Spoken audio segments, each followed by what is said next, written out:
welcome to my humble abode with a piano. We are once again completely ripping off Genius's whole structure of doing and explaining the lyrics. And we are explaining the lyrics of Love Song because we have no original thought and we're just going to copy what they do. And this is absolutely not verified, not certified. It's just like a straight up cheap ripoff. Yeah. Okay, cool. Dope Sick Fresh. This piano, not that this is relevant at all to the story of Love Song, but I got this when I was like 8, 9, when we were back in Slovenia. Because in Slovenia, I'm Slovenian. My entire life was classical piano. I went on competitions and all that stuff. And so classical music is a big thing in Europe. So when a kid is like really invested in an instrument, you buy them the real thing. Like you can't like play on synthesizer. So I got this little baby and I've had it since I was 8 and I'm 24. So it's been some time and it's been fantastic. We brought it with us in a container when we moved here to California. And now it's like my most prized possession. So every song off of this album, every song I've ever written actually was written either fully or partially on here. And so it's like my best friend because I have no other friends.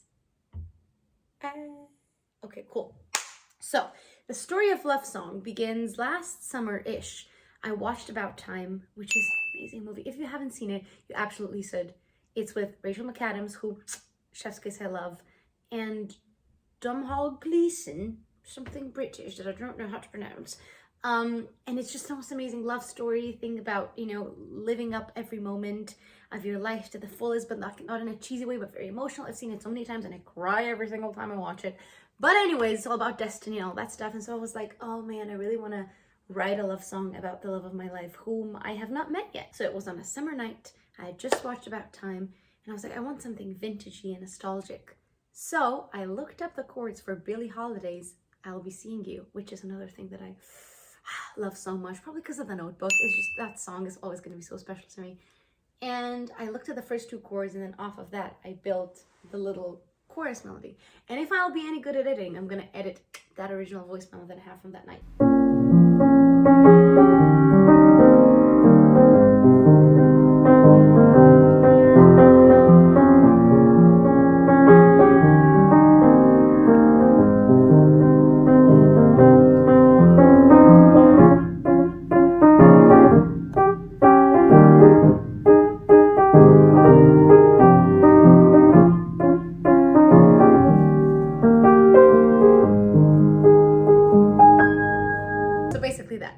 And I was like, oh, this is so cool. I had that voice memo saved for a few weeks without any lyrics because I couldn't. I was like, oh, this melody's so pretty. I don't want to ruin it with lyrics. And then one day it had just come out. And that's how Love Song was started, right here on this piano. So let's play something and then let's analyze it. Okay, let's go. I wonder what you are doing in a city park riding. Or better yet, you know I bet you're at home cooking. I wonder what you are wearing. A cable knit sweater you pair with corduroy slacks. Wait, I take that back. You might be more daring. So, I started thinking about, you know, the person I'll spend the rest of my life with, future husband, and I was like, all of a sudden the realization hit me that this person already exists. He's living his own little life. He probably has a job. He dresses, he does things every day. I don't know why I said dresses, like obviously, yes, he's wearing clothes, but you know what I mean? And it just like blew my mind. I was like, this person is living his own little life, but our like paths haven't intertwined yet. And I thought that was just like the most amazing thing ever. And so I was like, okay, well, that's gotta be the first verse. Just a bunch of questions, just sort of musings on this person, love of your life.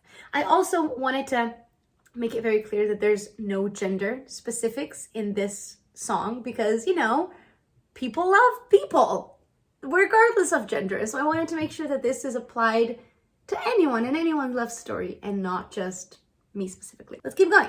Pre-chorus. I've been over every detail, every possible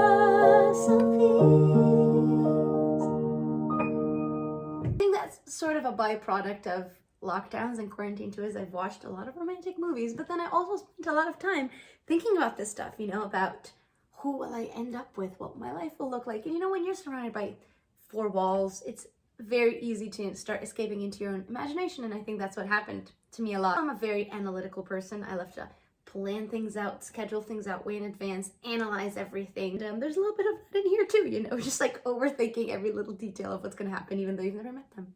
So I know that there will come a day it could be snowing or I'll find myself caught in the rain. I look into the crowd, so many faces, but a single one will stand out. Heart skipping a beat, 1, 2, 4, and 3. Then suddenly call me crazy, but I think you might be the one for me.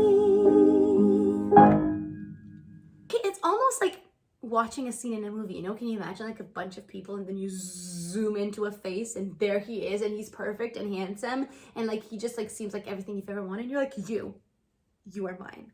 You know what I mean? But like not in a creepy way, in like a romantic way. Then your heart skips a beat and you're like, ah! Call me crazy. You're like, I might be insane, but you, mister, there's something there. Yeah.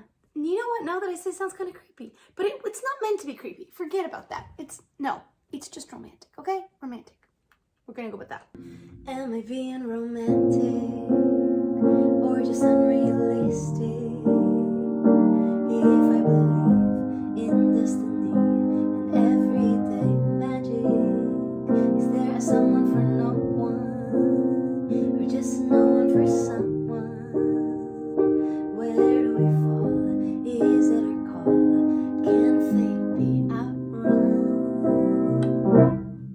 Up until now, this is all very fairy tale and magical, and I think this brings it down to modern day, more to reality, you know, and saying, okay, all right, like this is all fun and pretty and cute and adorable, but is this unrealistic to expect something like this inspired by my parents' love story? You know, they have just like the most romantic, perfect love story, and I think that's why I'm such a huge romantic too. You know, they met when they were young, they were the only people they ever dated, they got married, and everything was perfect, okay? Like, it was perfect, and they still love each other, and it's like, mwah. And I think because of that, I have this very rosy, romantic, positive, beautiful view of love, and it's me knowing that that exists, I think sets very high standards for what I want in my life. You know, is do you get to make your own fate and decide who you're going to end up with, or is that something that would have happened regardless? And these are very existential questions. I was like, I could like talk about this for hours and hours on end, but you know, I wanted to include these things into the song, even though they're fairly quick and you know, I don't go delve in deeper into them, but I do think I like that they pose questions that give you something to think about after the song is done. I guess it's just a consequence of being stuck in my room, have nothing to do, so I start dreaming of you. You might be a creation of my subconsciousness to cope with life going mad. Can you blame me for that?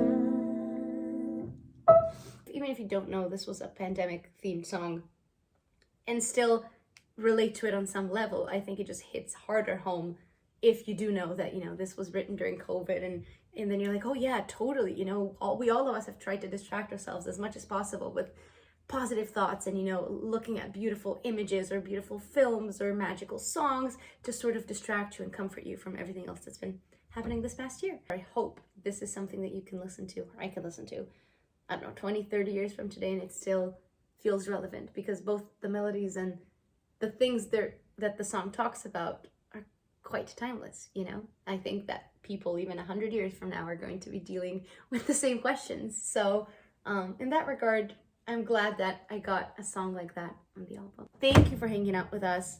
It's been fun, and I'll see you with the next song. Jazz hands. I'm gonna have to edit this a lot. That sucked.